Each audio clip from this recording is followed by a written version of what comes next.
Welcome to Chapter 4 of Soil Science and Management. Today we're going to talk about the physical properties of the soil and how they affect growing and what plants can look for in the physical properties. Today we're going to be able to talk about soil texture and how that's important to the soil, and we're going to be able to take that texture and identify it by using a sample of soil. Also, we're going to discuss permeability and structure, and we will talk about some other physical characteristics that have to do with soil as well. So these are not the chemical or biological portions of the soil. The physical properties of the soil are the things that you can see and feel. A lot of times we handle the soil and we can determine what types of materials are in the soil just by feeling how we interact with them, and touching them is a great way to understand your soil and to feel some of the deficiencies or types of soil that you have in your area. There are three main different soils or textures in your soil, and they are large, medium, and small. And the large particles are your sand particles. These range in size from approximately 2 millimeters all the way down to 0.05 millimeters in size. And these are obviously your coarsest and largest particles and can offer the best drainage. You have silt in the middle, which would be your medium size particles, and those range in size from 0.05 millimeters all the way down to 0.002 millimeters. And then beyond that, you have clay particles, which are even smaller.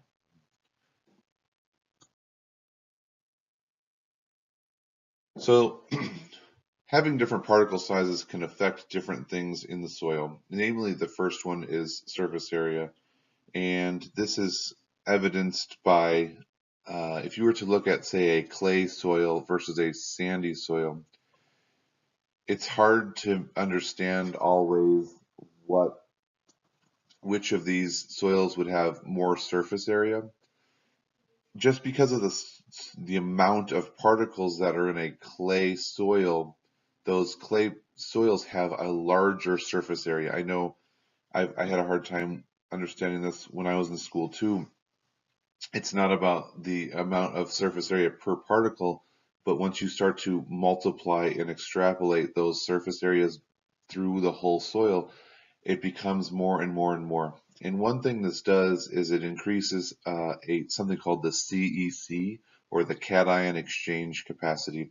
And we're going to discuss this later when we talk about fertility, but you'll know, and something to take away from today is the clay soils, they hold on to things a lot tighter because of this surface area, because they have more ability and more particles per say square inch or cubic inch, I guess I should say.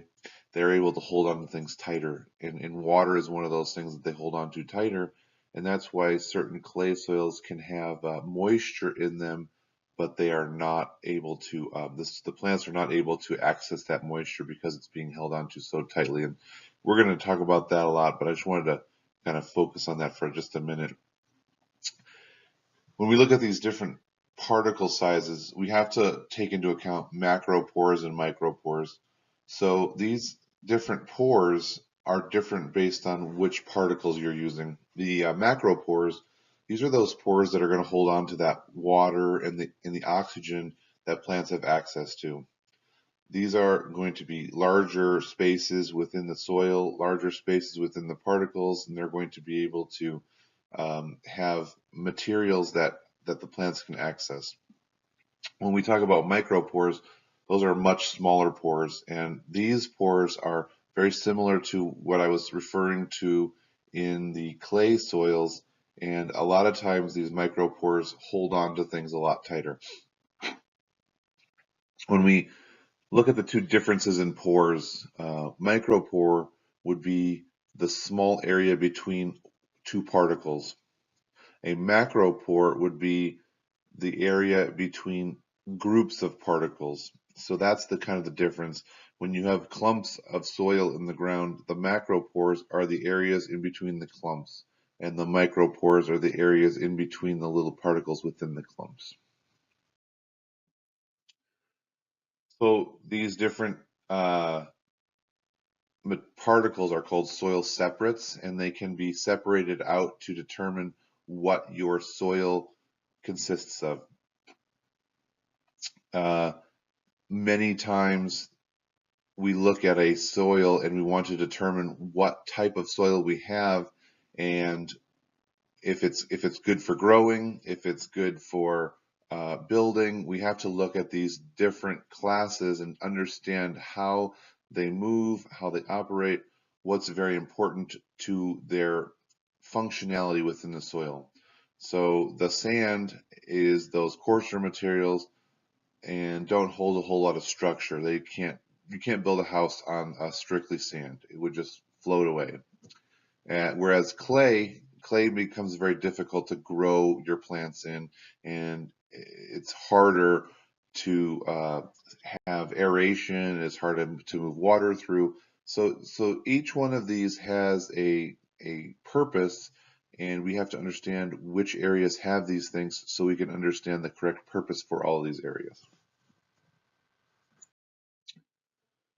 Uh, so sand, again, is the largest of the soil separates, and this is composed mostly of weathered quartzite and other minerals.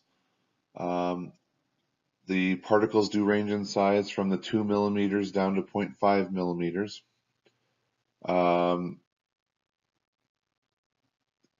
As I said in the beginning, sand, with its having larger pore spaces and more macro pores, it allows water to infiltrate more readily. And something you'll see when you are growing plants or looking at the way water permeates and infiltrates through a sandy soil is the sand will permeate down in a channel. It'll go straight down. It will not spread across the top. It will just start to infiltrate straight down. This can be good and can be bad. Having infiltration like that is great for plants, for roots to follow it. Unfortunately, that water leaves through those channels a lot faster, so you have to water more frequently in a sandy soil. When you have a lot of sand in your soil, unfortunately, it does not hold on to water and nutrients very readily. So again, you have to fertilize more and you have to water more. One thing we use sand for is in the golf course industry is growing grass in the greens. And this is because we don't want the greens soil to hold on to bad minerals or bad nutrients, i.e. salts and things that can affect the root growth in bent grass or other types of sensitive grasses.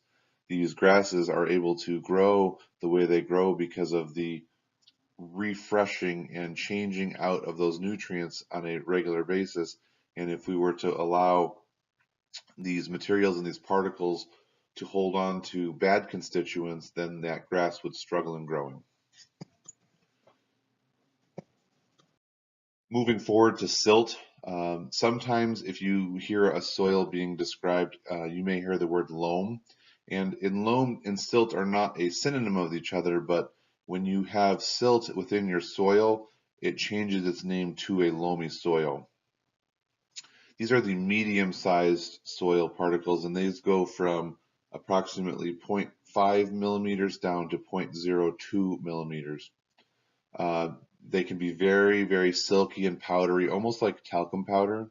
And typically when you see dust storms or windstorms with a lot of particles in them, it's the silt that is being separated out and being picked up. Sand is heavier and is harder to be picked up by wind, but the silt is able to be readily picked up and moved. And the final particle is clay. This is going to be the smallest of all the soils. This is from 0.02 millimeters and below. These are very, very small, and it's very, very difficult to see one clay particle with the naked eye. To be able to see clay particles, you need to use a magnifying glass or something like a microscope to see clay particles readily. They are so small, they clump together, and when you look at clay, more often than not, you're looking at multiple clay particles. Something to try, and we're going to do this in a lab later on in the class, is to take a random soil sample, and you can look at the 3 different particles by putting that soil sample in a water bottle. You fill it up with water. As you mix the particles with the water, you shake the bottle, and placing it down on a table, you can start to see the different particles separate out. The sand, being the heaviest, will separate out first, and it will create a layer on the top of the bottle. Secondly, you'll have the silt come through, and you can see the different size of the particles. You can see the sand having larger, coarser grains. And then you can see the silt settle out and having smaller and smaller, more powdery-like grains. And then at the very end, you'll notice that the clay does not settle out because the clay is such a small particle. It's not dense enough to settle itself into to settle down into the soil where the rest of the soil is. It will actually stay suspended within the water.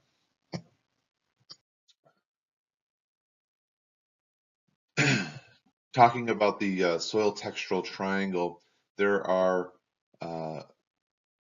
12 different textural classes that are shown in this triangle, and I'm going to do a lab based on how to use this triangle, and so you can see how to operate this. But when we look at our soils, we look at them based on percentages of the 3 different soil particles that they have. First, we have the sand, the silt, and the clay, and we take a look at all of those different particles and the amounts at which they are within the soil, and we can determine what type of soil we have. And then we can go back and we can understand how to operate that soil the best way possible. We can understand how to water, how to use nutrients. When we understand what soil we have, then we know what methods and things we need to do to operate within that soil. So when we look at them, again, these fine, medium, and coarse soils, obviously fine is going to be your clays, mediums will be a mix of clays and sands, and then the coarse will be heavily sandy soils. These all affect the way we have infiltration. As I said, with the sandy soil, those coarser soils, we have this very thin column of water as it goes down. And the difference being with a fine soil, you start to see the water spread along the top of the soil and then go down, and it spreads and continues to spread. It doesn't infiltrate straight down like a sandy soil, and it holds on to that water more tightly. So pros and cons. Not just saying one soil is better than another, it's how you manage those soils to make them better. Sand can be great for certain applications where we want that water to move through the system quickly and to not affect the way the plants and other materials are held onto in the soil. But then again, clay can also be used to its advantage because we will be able to hold on to more materials, more nutrients. We'll be able to hold on to that water a little longer. We don't want to grow in clay. We don't want to grow in sand. We want to grow somewhere in the middle. We want to look for that sandy loam, that sandy clay loam, that sandy loamy clay, something like that, where we can have a little bit of everything. We can have a little bit of different materials to hold on to different items that we put into our soil. When we start to look at soil density and permeability, these are going to be super important things that we discuss in this class, and namely particle density and bulk density. These are going to determine how much of that soil is in one area or one part of the soil. So we look at a bulk part of the soil, and we'll be able to determine what the different soil densities are. Once we have the understanding of the particle density and the bulk density, we can start to look at soil porosity and permeability. And these are the soil porosity is the amount of pore space or air and water that are within that soil. So we can determine how much of that soil can hold on to things. And then permeability is going to be the ease at which that air and water move throughout the soil. And if we have low permeability, then we have a harder time for our plants to grow. The last two, the porosity and the permeability, can be greatly affected by something called compaction.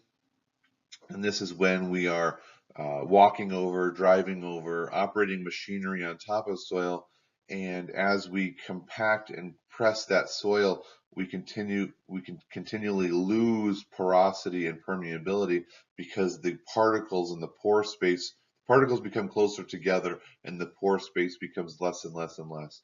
And when we lose that air and that airspace and that water, we're not able to hold on to those nutrients and we're not able to have a great soil for growing.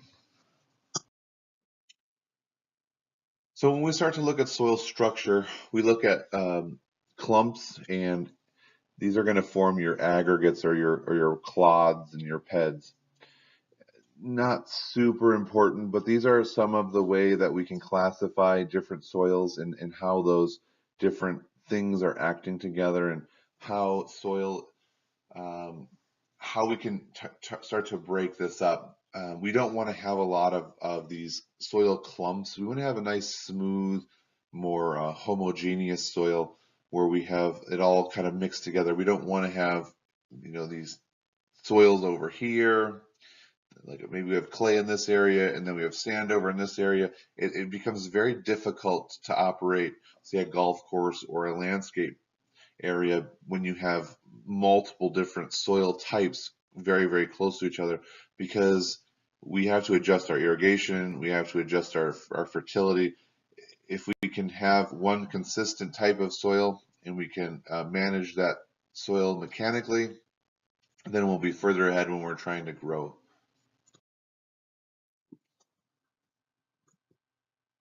Get back into one more. Sorry, guys. Uh, when we're talking about the different soil structures, we can look at the different horizons and see different types of structure within those horizons. The A horizons, like we talked about last class or a couple of lectures ago, it has a granular structure. The E horizons have a more platy structure. The B horizons have a very blocky structure. And then those B and C can be prismatic and crystalline type structures. So when we form a soil structure, it's basically a two-step process, and we start to create those PEDs, and these are these different aggregations of soil that are throughout the area. And the second part of that soil that comes together will help cement it together.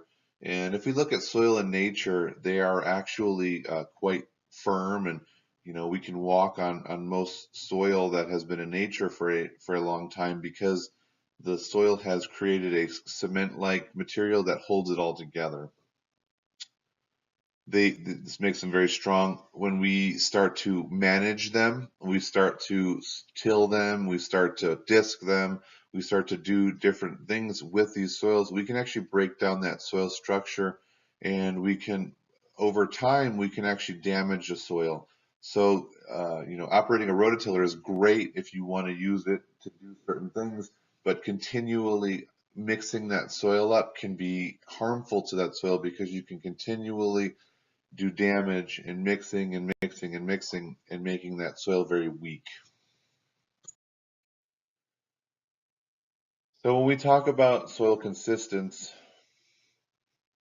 we have this is going to go back right into that compaction, is when we start to have soil stick to one another, it can really be a detriment to the soil. And this can be really evident within a clay soil because you can see how tightly those can get packed. And we can even have this in other soils.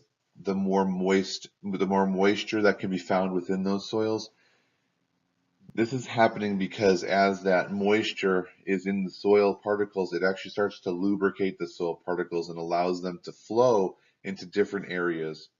And when we are, say, compacting in, we'll say, road construction, we actually want to get that soil to about 95% saturation.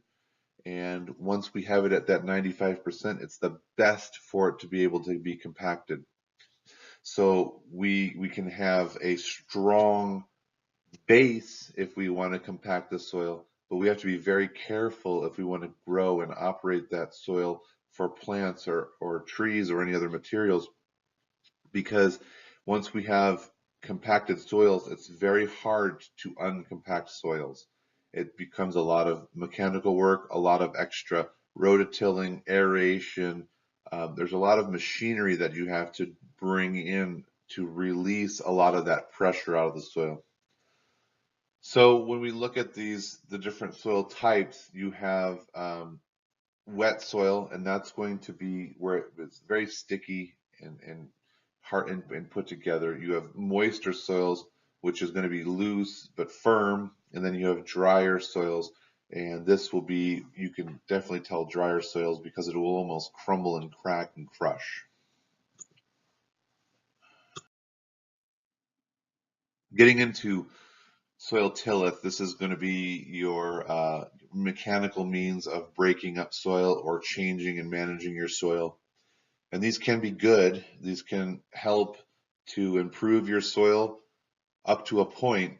Again, as I stated earlier, you don't want to overdo it when you're talking about tilling your soil because it can actually start to degrade. You want to keep some of those soil clumps within your soil because that holds on to nutrients and materials, but you do want to break up a lot of them so that your roots have an area in which to grow through. If we look back into history, we didn't always have rototillers or mechanical means to operate these planting areas, but even just turning over with a shovel will allow some of those clods to be broken up and to give an area for those roots to grow through. So just like water, roots want to grow through the easiest way possible, and they're going to go look for the path of least resistance. And the cracks and the different macro pores within the soil are how those plants are and those roots are going to grow through. So we've talked a lot about compaction, but I just want to kind of go over some of the issues that you can face with compaction. And this is namely going to be reducing your porosity and your permeability. You're going to reduce the ability for your air exchange, and within this, you're going to reduce the ability for your plants to take potassium. Potassium does not move readily within the soil, so a plant has to find that potassium within the soil. It has to be able to infiltrate its root system into the areas where that potassium persists, and then it will be able to take that potassium up into the plant. It doesn't flow, it doesn't dissolve, it doesn't move around within the soil like other nutrients do, so that becomes an issue.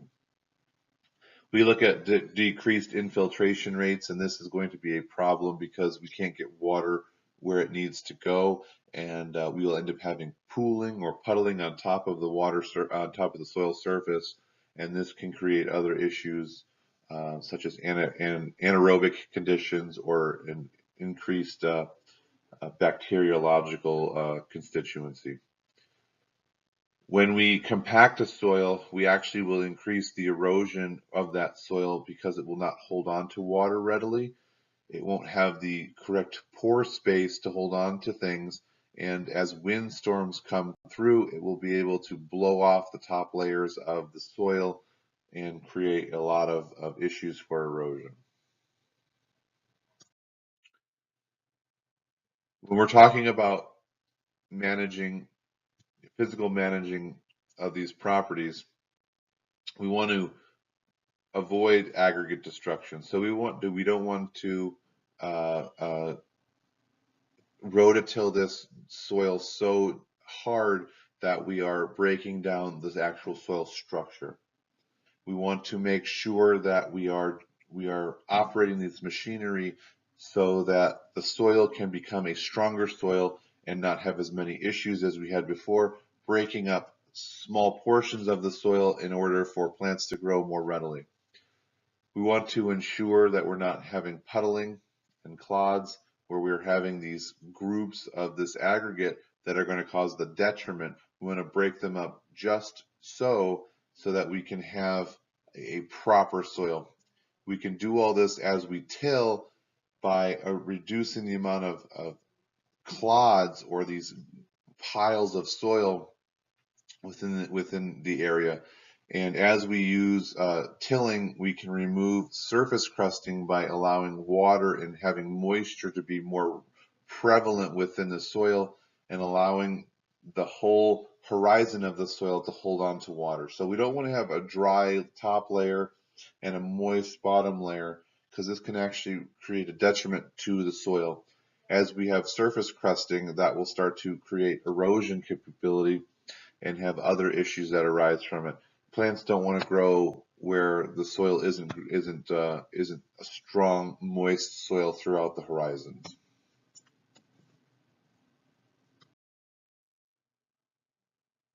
So when we talk about these channels, these are what I was speaking about earlier when we talk about water movement and plant root movement. Uh, water has water, when it moves, it wants to move with the area of least resistance. And when we talk about water moving through a soil, it flows through these channels, these pore spaces, and it flows into different areas. As we have these different areas, these different channels, these different larger pore spaces, we start to have roots that will follow these channels and will follow the water and will follow the nutrients. Sometimes we can develop these harder layers. They're called pans, and these will actually stop the flow of water. They can create perched water tables. They can create difficulty with plant roots trying to grow through them, and they can become very difficult. They're not impermeable layers, but they're semi-impermeable layers. The water can move through these, but it's very slowly, and it takes a long time for the water to move through. So if you're watering too much and you have a pan, you start to fill this area up with water. And if you have a root zone within this water table, this perched water table, those roots can become rotted and we can have problems. Now the main types of these pans, we have clay pans, frangipans, plinthite, caliche, and durapans. Many of you have probably dealt with caliche here in Southern California. We have quite a bit of that here. And kind of an interesting note is caliche is actually not a clay. Caliche is a sand with a calcium cement that is holding it together. I have a ton of caliche in my backyard, and I have to infiltrate my soils for almost several days before I can start to dig holes to put in trees. I have a fairly healthy orchard at this point, but it's taken a lot of work and a lot of very slow uh, watering practices to make sure that caliche is kind of broken down and moved around. Soil temperature can be really important, and this can actually be affected by the amount of, by your physical characteristics of the soil, and this has to do with the soil heating up. It's just like concrete. Obviously, concrete gets hotter than say even the dirt or grass because it has tighter particles. So when we're talking about like a clay, it has less insulation to hold the temperature uh, more consistent. When we're talking about sands or soils that have water held in them, those can create more insulation and they can actually heat up less. Something that the soil temperature can do for physical properties is become an issue for managing and We need to understand just some of those ways to manage that soil temperature. We can do that through watering. We can do it through mulching or adding in organic material. Um, we can cover it, or we can use inorganic materials. We can add in different soil particles to change the amount of soil we have, the physical to change the physical properties of the soil. Um, and lastly, we talk about soil color, and soil color doesn't necessarily affect the way we use it to grow, but it can be used, physical property within the soil, to determine what the parent material of that soil was and what's in the soil, how much organic matter is in that soil. Uh, when you look at certain soils, we'll talk about, say, there's red clays that are all throughout Arizona, and that is very indicative of the parent material being these red colored rocks that were developed, and as they degrade over time, they turn into this red clay soil. So we can determine sometimes where soil comes from based on the color of it, and this is going to come by what's in that soil. To summarize this chapter, we talked a lot about soil texture and how that affects different things. We talked about how those different three particles, the sand, the silt, and the clay, can work with permeability. We also talked about soil tillage and compaction, and we talked about temperature and color of those soils. So understanding all of these different physical properties of a soil helps us to better understand how those soils can hold on to things in the future, how we need to manage those soils.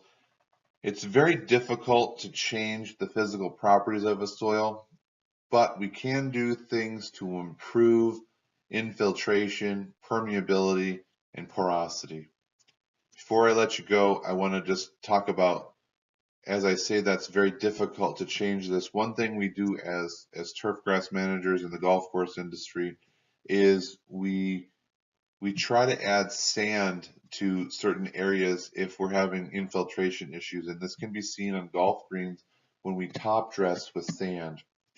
This can be done for many reasons, but usually we're trying to improve the soil texture and give us a greater permeability and more porosity within that soil. So, like I said, it's hard for us to change the physical properties of a soil, but we're able to slightly manage those properties and change them so that we can make them a little bit easier for us to manage. So thank you, and I will see you next time.